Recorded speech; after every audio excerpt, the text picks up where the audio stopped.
What up, random rockers and Schmoedown fans? Number 21 Schmoedown rocks, and yeah,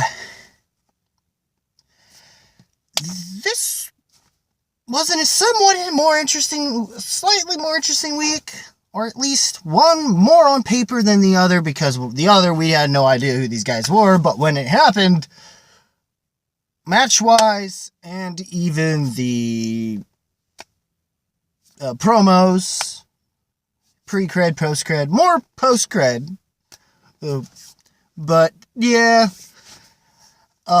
basically Smets and more is the best thing of this entire week. Don't get me wrong, Seibold had a fairly decent debut, but we kind of overhyped him a little bit and thought he would win regardless. But Diamond Dave, Del Rio, anyone who's given the cowboy hat, anyone who knows where I'm going to go with that one, yeah, somebody's hopefully know the band don't know about it and sue, and by band I'm talking about the group Diamond Rio. So yeah, just why I find it kind of funny, and on my end even, but anyway, even though he definitely doesn't seem like the country type given the very hipster way he dresses up. And honestly, everyone's comparing him more to Lon Harris. I think he's more his brother John. Yeah, he's more Jonathan Harris. But way more closer to Witney. It's kind of an interesting mix of the two, except more face. I'm going to hold off a little bit more. You know what? We're going to just get to the Friday match immediately, because y'all seen what I posted on. Those who are probably seeing this more than likely, who have been watching, and Kevin Smets, hopefully you're watching this. You've subscribed. I'm hoping you're going to hear me rant. Well, I don't know why I say rant, but rave. We're going with that.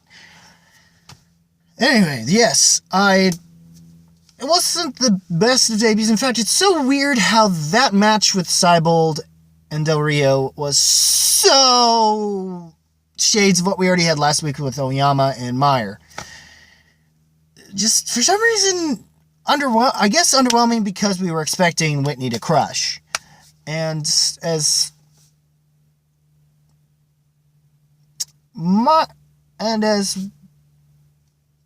Bibbs said it best in the post interview, he doesn't have to worry about that, having that pressure on him anymore, compared to given that he's on the more opposite end, Witney the Beauty Seibold, compared to his partner William the Beast Bibiani, hence why Witney Seibold has been given that name, because of his pairing with Bibbs.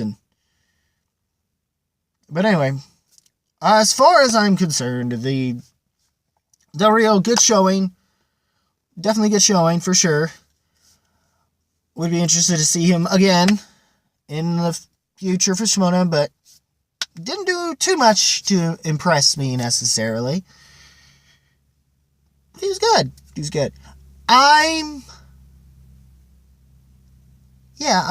As far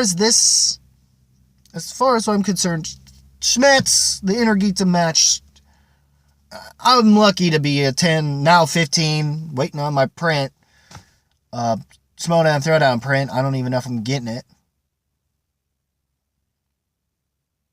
Plus, I didn't, mention what size shirt, which is medium large. But anyway, if you do, you're going to see it, by the way, with the shirt. Anyway, as far as I'm concerned, we're going into that. The only thing is basically the announcements for what we're probably going to be getting for singles matches in the future, which are going to be the building up into the number one contender spot for an eventual championship week. I will say that the championship between whoever's basically going to face Dan Mortal for that singles belt. And so far, it seems that we're our number 4 contender, from our number 4 contenders, the matches we're going to be getting, which was expected, because of being hinted at, because of the critically acclaimed versus Harris Brothers match. Basically, Harris and challenged Bibbs, and that match is going to be now has the number one contendership stake, so that just enhances that even more. But on top of that, we're going to also have, and the winner of that will be facing the winner of the match between John Roca and Mark Andreyko. Basically, we're getting matches we haven't seen yet, and and whoever wins that is going to go up against each other in number one contendership. On top of that, it's going to be now a triple threat, and Ethan Irwin, the former champ, is in the mix. And hopefully that matchup will be that number one contendership matchup will be just as awesome as the three-way match against the three-way match at the first Collision. Hopefully. Fingers crossed. But as far as I'm concerned, that was a great. I'm enjoying. That was for me more the highlight of that part of things, because the match itself, I was so about. I didn't mind the promos, the promo pre-interview stuff they brought about. I didn't, but there wasn't really too much to it. Whereas the Inargita match, nobody was expecting much out of it, which is why it was such a pleasant surprise, even more so by Kevin the Smasher Smets. Smets, hashtag Smets Smash. Oh, and yeah. He's got my vote. So, fan page. I have found, so far, the thing that is going to replace Mauro Kanopik for me. So badly. The league is on notice. The real question is whether or not Robert Brian Burnett is going to make a comeback. That's going to be interesting. He wants to face Navarro, and at the end of this matchup, he's basically, aside from the last and final question to movie release dates, basically move over Adam Hlavik. This guy is the movie release dates of the Inargita. And hopefully if they do another one of those exhibition matches, he's going to be in it. Hopefully if it's a consistent thing. I don't know. But hopefully he's going to be in it. It's just the way that question came about compared to a normal type of movie release date type of question. I could see how that one would have been a little harder for him. So he had to do what he had to do. And his... well, and I'm feeling really bad right now because now I'm blanking on his... Because I even could tell he Facebook friended me. He Facebook messaged me. I Facebook messaged him, basically telling him good job on the match. And apparently he said in that about the heel thing, even though he's mentioned in an interview with D2A on D2A's Who Cares Anyway podcast, that he wasn't really trying to be a heel. He wanted to be a better representation. It's just, we just come off as intense because of the grind that the fan leagues have. Just makes you come off super aggressive. And because he was facing someone like David Moore, who just had that kind of a bubbly enough personality to him, you know. Which to me, it's like, and that's what made it harder for him to come off. And the way him and his manager, to me, even though I get the Goldberg reference, totally makes sense because of the Who's Next reference. But I've seen more a certain someone that Goldberg had beat and then reached and beat again and then eventually lost to. I'm talking about more recent Brock Lesnar and Paul Heyman of Innergeekdom and Schmoedown, as far as I'm concerned, the way this is going about.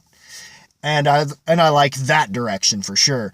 You could maybe go as far as to say Undertaker, even with his hoodie thing. More so Undertaker, well, kind of sort of, even though he had more of a hat like mine, kind of a thing, Undertaker. But anyway, so maybe Undertaker, Ted $1 Million Man Ted DiBiase, Senior, not Junior, who tried and just couldn't live up to his old man. And I don't even know what happened to him, actually. And since his time in WWE, to be honest. But regardless, Kevin I'm backing your ass up, man. You killed it here. I hope that, even on your worst, even if your follow-up is considered your worst match, it's probably going to be, hopefully it ain't like Dan Murrell losing to Guy kind of bad, which weirdly made me the reason why I joined Action Army to begin with. But, it's whatever with that. But yeah, and some of the things, especially, and your manager just kills me. I was like, every time, just using the Daredevil reference, and it's like, why? Because he likes pain. It's like, and just the way you guys are doing it, and Jen's like, Jen's not wrong. Christian, you got a gem on you here. And let's hope that gem shines just as much as hell, he's shown far more so than Del Rio as a diamond in the rough, so to speak. And Smasher, smash. I would laugh if he winds up deciding for some reason to get those. Nah, he won't do that. He'll just stick with his usual stick, unless for some reason decides to bring in some Hulk, those toy Hulk hands or something, just to kind of add more to the whole Smasher thing. I don't know. I doubt it. You don't have to do that. May come off a little cheesy. I get it. But dude, keep on smashing. Don't take that out of context. Just keep on doing the Schmoedown. Basically, Smets smashes Schmoedown. That way it makes sense. Anyway, I really enjoyed the way this went about. I do feel bad for David Moore. And just his little thing. Both of them great personalities. Love to see them both. More, I would like to friend more too. Too, if that's even possible. But anyway, Kevin, just keep killing it, man. Just keep doing it. I'm still along regardless even if your next match works, I'm still along for the ride. You keep doing what you do. It's working, and even to your. Damn it! Why am I forget? I'm gonna feel bad later when I remember who it is. Your manager's name is. I feel awful for him because I feel awful for him because he's for me being this way I am right now because just going off of the Well, anyways, what did you guys think of the match? Well, actually, before I get to that, I didn't get to the post creds. That's another thing that was even more so a highlight, but winds up kind of being more in the match, and that's the decision for Sassy Stacey Howard in joining Corruption, a la the Lioness, or the Lioness herself, who just made a great enough power play to just put herself already in Manager of the Year. For sure. But between Smets' performance, yeah, I'm gonna, and that guy doing his thing as a manager, between the two of them right now, are so far going to make the Managers of the Year, unless we see who's the boss is going to bring in Chicago, which I would like to go to. I don't know if I'm going to be able to make it. I want to, since it's the closest I can get within my living area. Plus, who's the boss is going to be here, so. And I didn't expect that. I just expected the Star Wars thing, which I was going to go for that regardless, but I was mostly hoping for. But anyway, just her joining Corruption was just Stacey Howard joining Corruption was just, and the way they handled it. Yeah, we got 2 fire redheads now. We at least got some female voices in Corruption, so that's nice to have. A nice added dynamic. Real question is, who's she gonna partner with? Is she gonna partner with Ken, or what's the deal with that? Or if Ken's even gonna want to do anything? And furthermore, is Mark Donica coming back, and he's gonna go from being part of Knights of Ken and being a part of Corruption? if that's even going to happen. I don't know. Even though he said Mark's got his back, Donika's got his back, but, or at least Ken we know for sure has. Don't know about Donika, but it seems he does, according to what some of the Facebook comments in the past. So maybe he will join Corruption, or he's just holding out till Ken decides to become part of the Knights of Ken, bring back the Knights of Ken. I don't know. It just never went anywhere with that, but we'll see what happens with that. I overall, for the most part, the Inner Geekdom thing and all around the Inner Geekdom match, and that was the biggest highlight for me. The singles was fine. It was more so the announcements for what we're going to get to building into who's going to go for the title. For me, or at least the way Sam Levine handled himself for his first time making an announcement under as the singles commissioner, which was really good on his part. So, yeah, overall, I enjoyed this. What did you guys think of this past week's thing? And I'm not done to talk the Throwdown, because honestly, I didn't get to see it yet. I may actually do that while I'm uploading. If that's even possible still. If not, I guess I'm going to be able to see it Tuesday from what I've been told. Maybe through the Patreon page. Like I wanted to, but it was more the fact that I had a buddy's birthday, and then last night I went to see How to Train Dragon, which I'm going to record and review right when I'm done here. So, what did you think of the matches? What you think of my thoughts on this? Leave a comment below, let me know. Rock that like button on this video with thrust if you must. Same on my Facebook page if you're there. If you go to my Facebook, which should have a link in the description below. And as always, guys, keep it random, keep it real, keep it rocking. If you smell what the movie trivia Schmoedown, as a reference to the thing, the whole snowing thing that Seibold was doing, in case you saw the post interview. Fuck it. It's cool.